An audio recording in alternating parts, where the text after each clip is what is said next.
nintzen. Korpuz bizi bat bezalakoa zen, arnasa hartzen.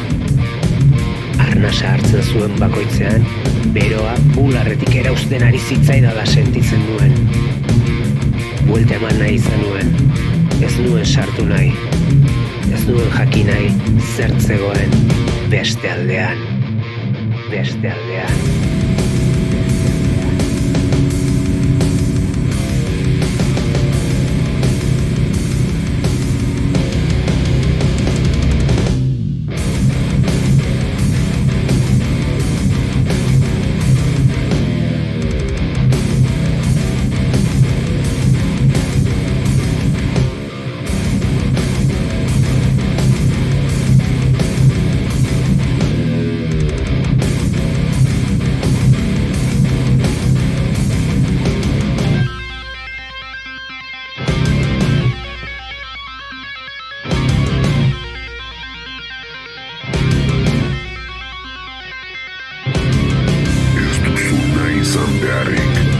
Ateak ez dira sartzea erabakitzen dutenentzat irekitzen.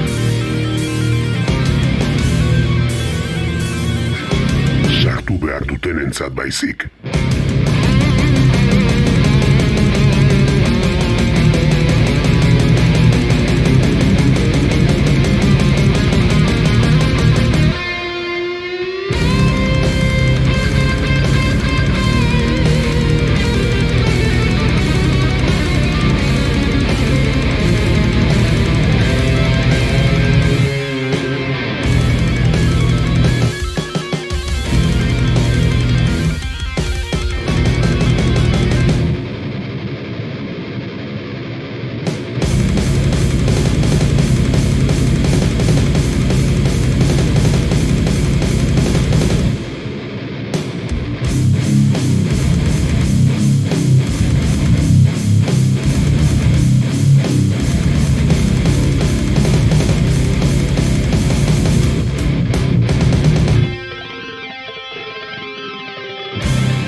Bere kabuz ireki zen, nire usaina ezagutu izan balu bezala.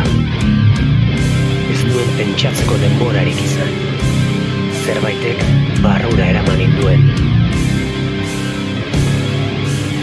Orduan ulertu nuen, epai bat zen.